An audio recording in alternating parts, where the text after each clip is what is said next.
Halo teman baca, kembali lagi di Siniar Behind the Book, siniar yang membahas proses kreatif di balik sebuah buku. Kembali lagi dengan aku Fatwa, editor di Gradien Media Tama yang saat ini akan jadi host.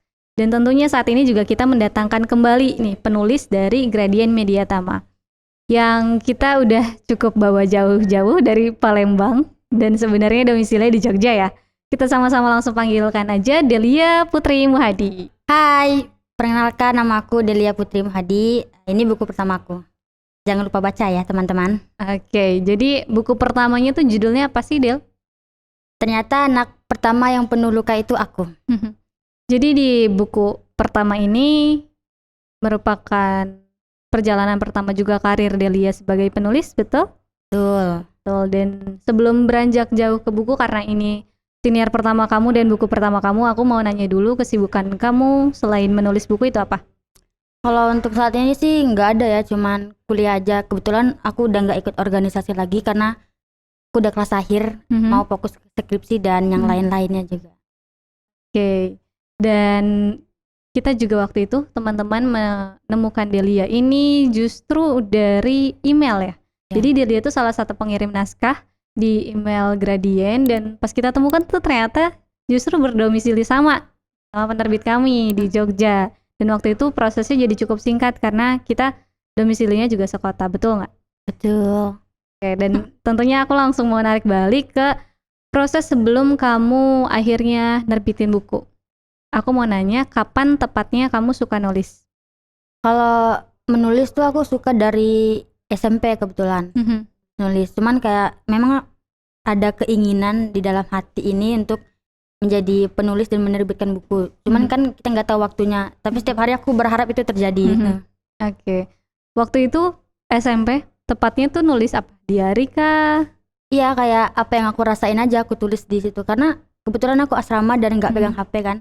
Jadi teman aku buku sama kertas. Oke, berarti buku sama pena. Ya, buku sama pena. Temannya buku sama pena. Ya. Berarti kalau misalkan bisa aku asumsikan, kamu berarti bukan tipe orang yang punya banyak teman? Sebenarnya teman tuh banyak, cuman kan enggak yang semua orang bisa aku percaya untuk jadi tempat ceritaku gitu. Jadi kayak aku lebih leluasa menuangkan perasaan aku lewat tulisan-tulisanku itu. Jadi emang keinginan untuk jadi penulis tuh udah lama banget ya. Dari SMP. Kemudian bisa diceritakan nggak kayak kapan akhirnya kamu memutuskan kayaknya aku mau coba kirim naskah deh, mau coba mulai karir aku, mungkin ya ketika nanti dapat peruntungan aku bisa jadi penulis gitu. Jadi sebenarnya aku kan memang pembaca buku Gradien kan, dan yang terutama itu aku suka baca buku-buku Kak Hello Bagas. Nah, kayak aku tuh kepikiran kayaknya seru ya kalau bisa satu penerbitan sama penulis favorit kita gitu. Jadi akhirnya dari situ aku memutuskan untuk coba buat ngirim naskah ke Gradien. Oke, jadi memang berangkat dari pembaca penulis di Gradien, Hello Bagas aja atau ada lagi yang lain? Hello Bagas aja. Hello Bagas aja, dan kemudian akhirnya aku coba kirim gitu ya. Iya. Jadi ceritain nggak Delia, maksudnya dari awal kamu ngirim sampai mungkin dapat ulasannya kapan, sampai dapat keputusan dilolosinnya kapan? Jadi waktu itu kan aku kan masih bingung ya kan. Kayak sebenarnya kalau mau nerbitin buku di Gradien tuh harus memenuhi syarat seperti apa gitu. Jadi di bulan Mei itu aku sempat DM ke Gradien buat tanya kayak kira-kira kalau aku mau nerbitin buku di sini syaratnya apa aja gitu. Tapi nggak direspon. Akhirnya aku tetap memutuskan untuk coba-coba aja gitu kan. Aku kirim emailnya, dan setelah itu 3 bulan setelah aku mengirim email baru dapat respon. Mungkin ini juga sebagai pelurusan mungkin ya teman-teman, karena DM Gradien itu kan banyak sekali sebenarnya, sangat menumpuk sekali, dan waktu itu tuh kita baru membentuk tim digital marketing yang mana sebenarnya untuk urusan pengiriman naskah itu sudah ada di highlight, dan semua urusan tentang pengiriman naskah itu sudah ada di highlight, yang mana di situ persyaratannya sebenarnya cuma 2, mengirimkan CV penulis dan naskah yang sudah selesai. Jangan cuma sinopsis doang. Jangan cuma blurb doang, jangan cuma konsep yang ada di kepala kamu doang, pastiin itu tuh naskahnya sudah selesai.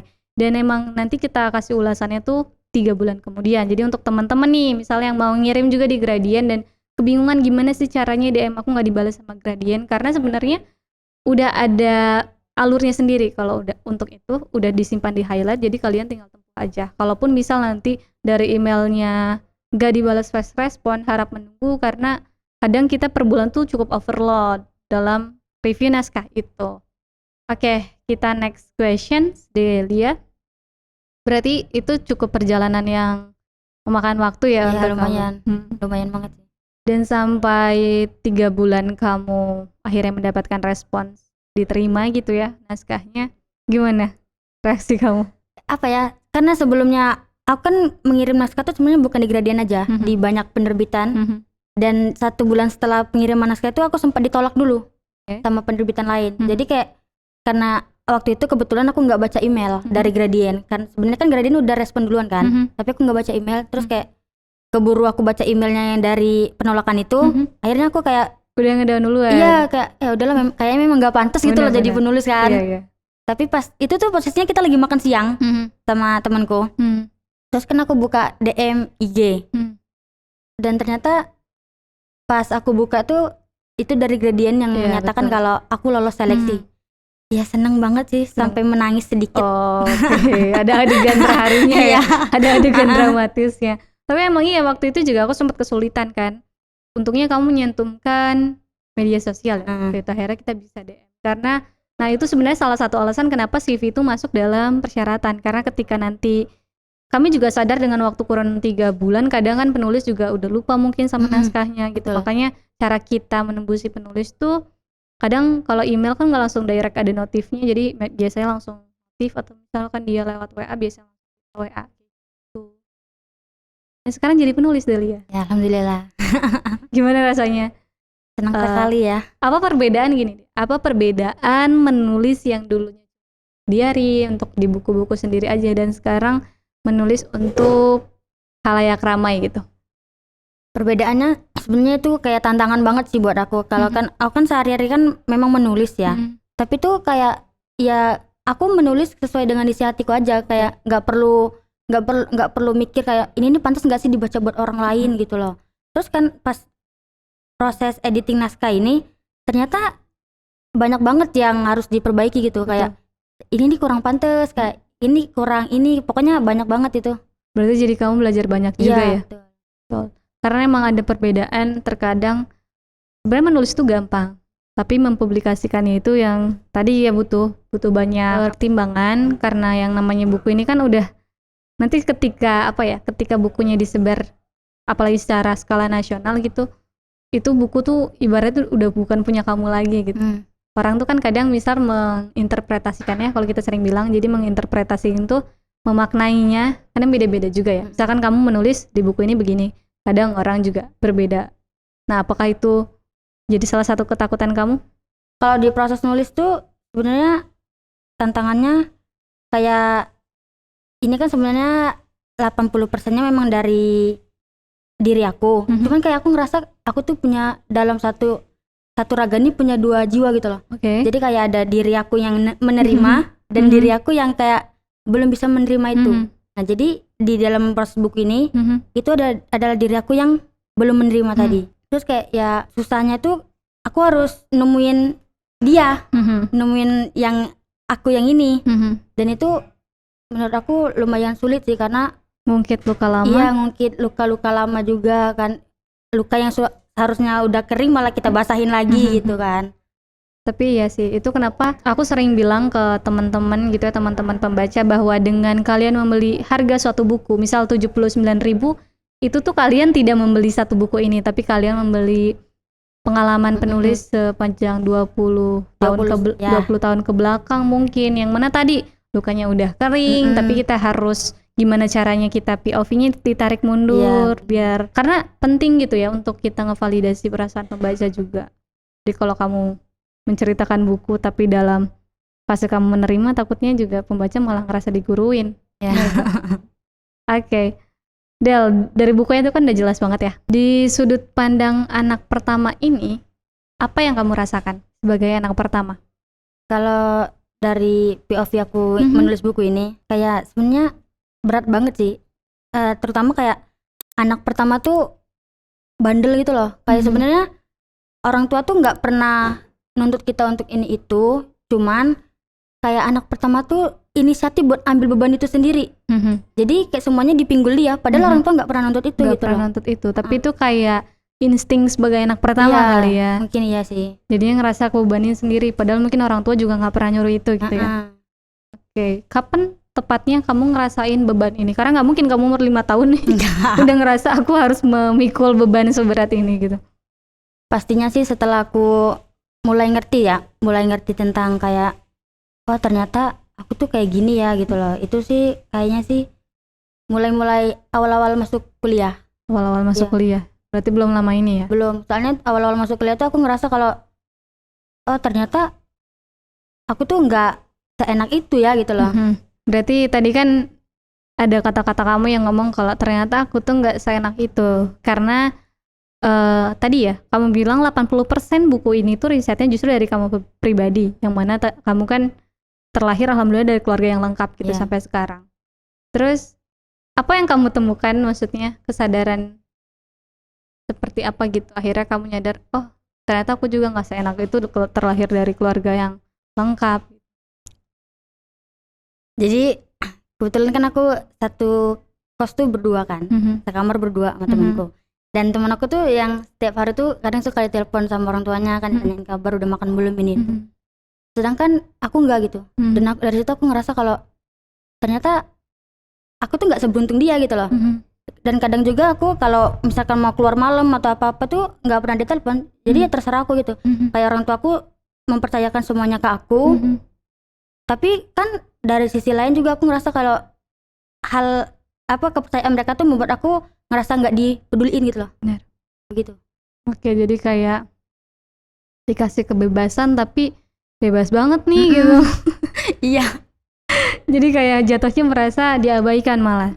Oke. Dan ini menarik banget, maksudnya kan biasanya ya teman-teman yang merasa keluarga runtuh tuh ketika broken home, ketika orang tuanya bercerai. Tapi justru kita dapat sudut pandang yang baru, ternyata keluarga yang lengkap pun ada ups and down-nya gitu, ada perasaan kecewanya juga sebagai anak di dalamnya gitu.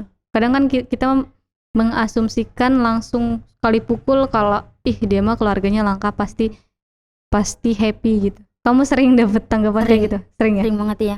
Terus waktu pas dikasih tanggapan kayak gitu, apa dalam hati kamu tuh kayak memberikan kesan seperti apa?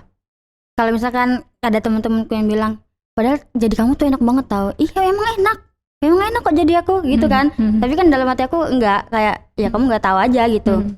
Kamu kan taunya kayak ayahku gini, baik ke aku, suka ini. Padahal enggak, sebenarnya tuh enggak yang semua kalian tuh, yang enggak semua yang kalian lihat tuh sama kayak apa yang aku rasain gitu. Betul.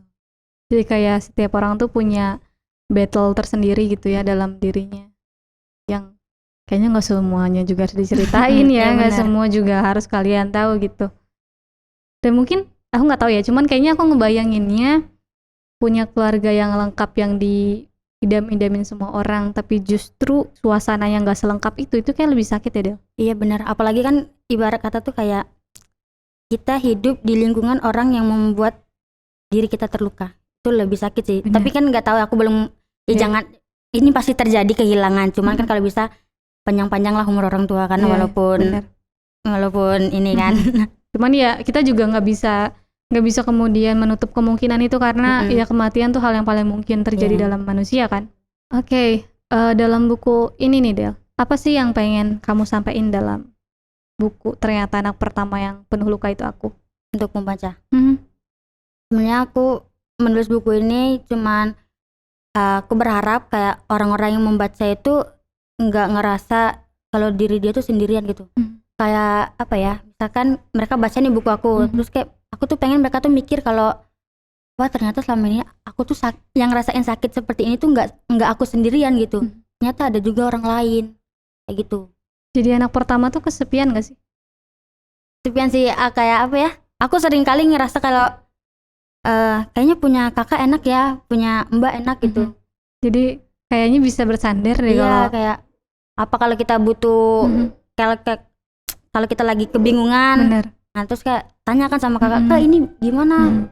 kayaknya enak banget ya. Soalnya adik aku tuh kalau misalkan dia lagi kebingungan, kayak misalkan aku kan kebetulan suka buat konten nih, dan followers aku juga ya lumayan lah gitu, walaupun gak terlalu banyak. Dan saat itu dia mungkin di dalam benak dia tuh kepikiran pengen jadi content creator juga. Jadi dia tuh sempat nanya ke aku kalau kayak mana biar caranya biar FYP gitu kan. Gimana kalau aku buat kontennya gini. Dan aku ya sebisa mungkin kan aku menjawab. Terus kayak dari situ tuh aku ngerasa kayak enak ya jadi kamu gitu kan. Bisa kalau nanya bingung gitu. nanya ke aku. Aku kalau bingung nanyanya ke siapa gitu kan. Kayak anak pertama tuh seneng banget kebingungan gitu loh, cari arah. Kadang tuh kalau anak pertama tuh harus jatuh dulu biar tahu kalau jalannya tuh salah kayak gitu. Oke, jadi dari dalam inner child kamu ya, let's say, itu tuh pengen ada yang ngasih tahu, pengennya tuh nggak jatuh dulu untuk tahu sesuatu gitu, pengennya nggak kecewa dulu untuk tahu kalau ini tuh bukan jalan yang benar gitu. Kamu pengennya kayak gitu? Iya, pengennya sih kayak gitu ya. Cuman kan ini sebenarnya keterbatasan dari orang tua aku juga, karena kebetulan ayah ibuku nggak sekolah dari dulu. Jadi kayak semua tuh ya dipercayain ke aku gitu. Sampai aku kuliah saat ini pun mereka nggak ada ngarahin. Kayak mereka memang mau memberi aku fasilitas kayak ini, pokoknya semuanya apa yang kamu butuh aku kasih, tapi kamu cari sendiri jalannya. Enak memang, cuma susah juga. Betul. Ya karena kita ternyata bergelut dengan kapasitas orang tua yang ternyata generasi itu beda dengan kita. Ternyata kita harus membuka pengalaman yang dulunya orang tua tuh nggak ngerasain. Ya benar. Cuman dari cara kamu cerita gitu ya, aku sangat bisa menangkap kalau kamu tuh sudah bisa memahami orang tua kamu. Cuman mungkin aku bakal narik balik dulu di mana kamu masih di fase entah itu menyangkal atau masih fase berontak dengan keadaan sebagai anak pertama ini yang harus merasakan semuanya pertama kali, yang harus ketika ngebuka jalan atau ngebuka arah tuh harus benar-benar kayak kamu yang nyari kunci gemboknya, kamu yang harus nyari pintu yang mana yang benar gitu. Dan itu tuh bingungin banget gak sih? Iya bener, bingung banget. Kayak mau jalan kemana, bener gak ya gitu. Pasti kamu banyak banget keraguan ya tiap mulai sesuatu. Benar, kayak pasti setiap mau ngelangkah tuh aku tuh selalu ngerasa dikalahin dulu sama rasa takut aku gitu. Kayak nanti kalau gagal gimana, nanti kalau misalkan enggak berhasil gimana gitu kan. Itu susah banget. Jadi kayak ibaratkan tuh kita berjalan di jalan yang gelap tapi kita nggak bawa senter. It was dark, kayak nggak bener-bener ya nggak tahu mau kemana. Ini gelap soalnya kan. Kayak ngeraba-raba jadi.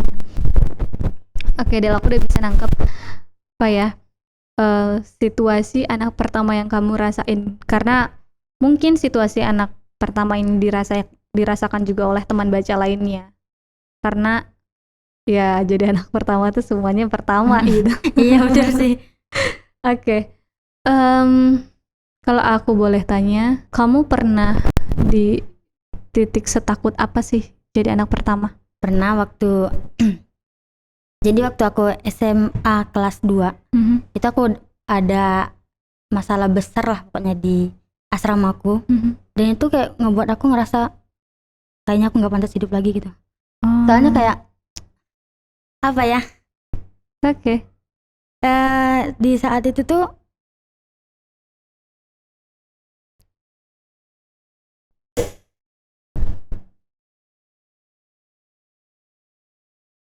kayak nggak ada siapapun yang percaya sama aku gitu. Jadi apa pelan aja.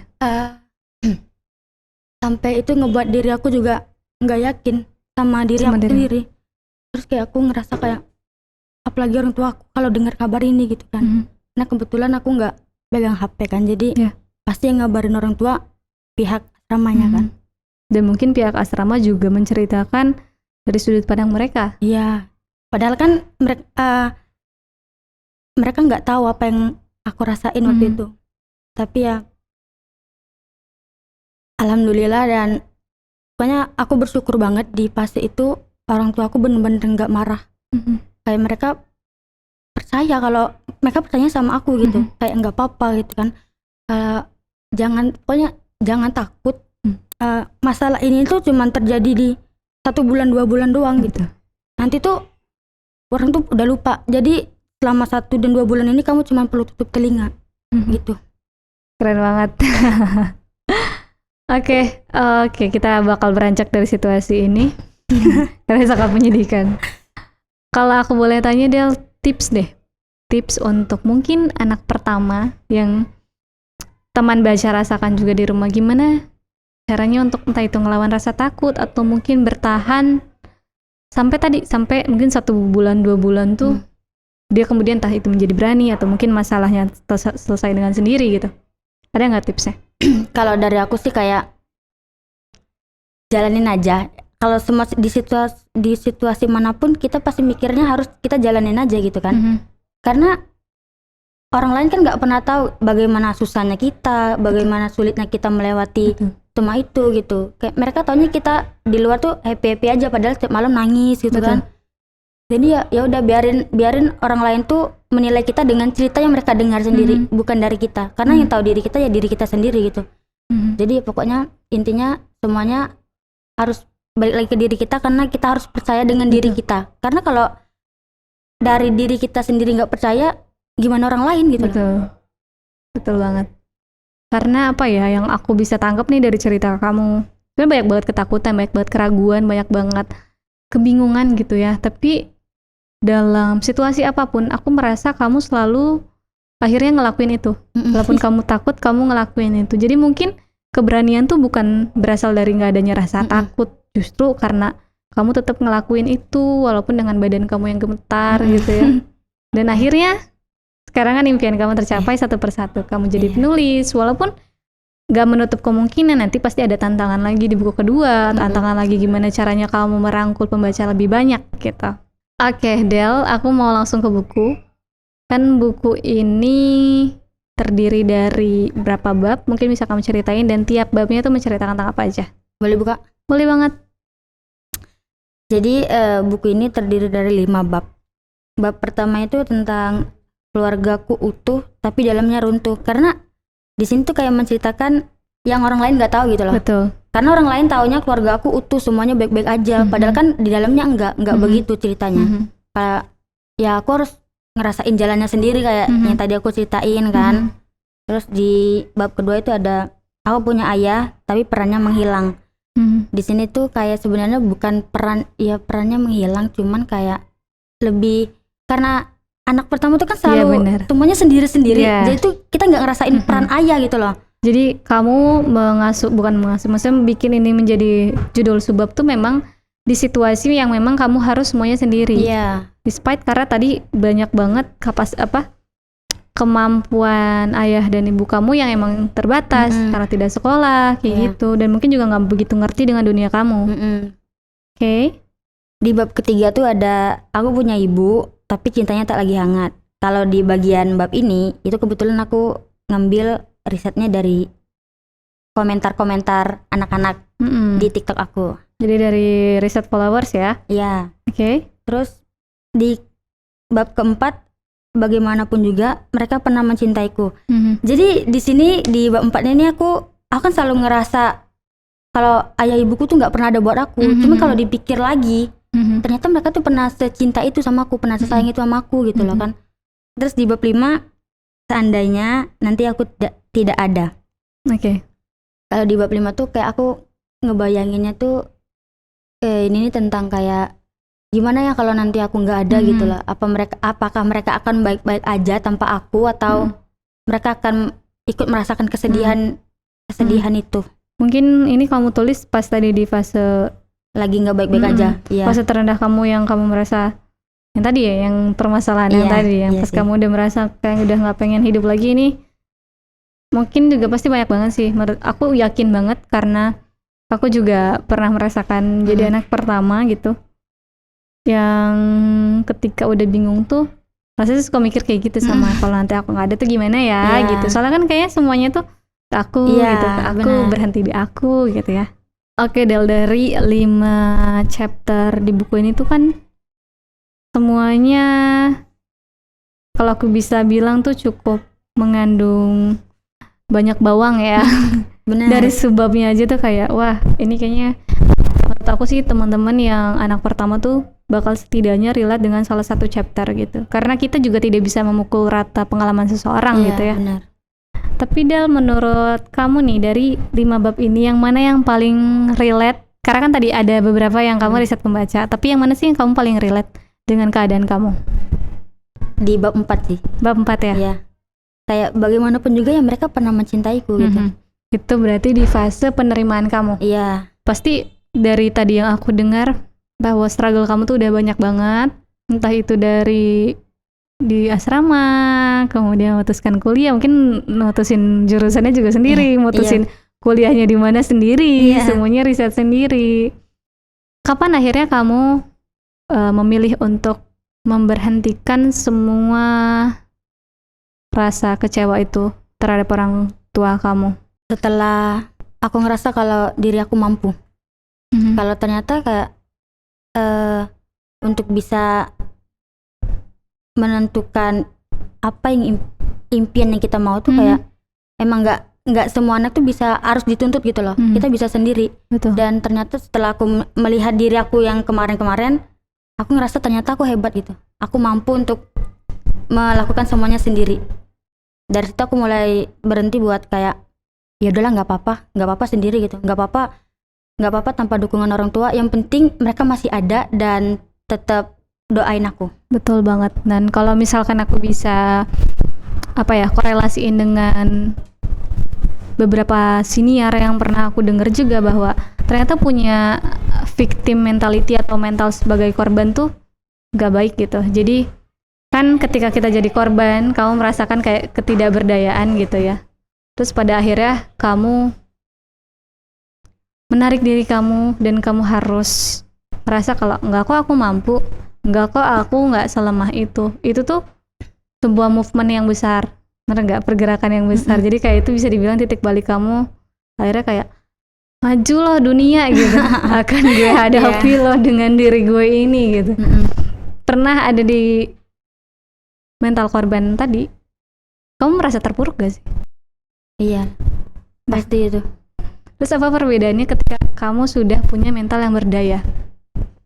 Perbedaannya ya semakin percaya diri sih tentunya kan. Kayak jadi rasa takut yang tadinya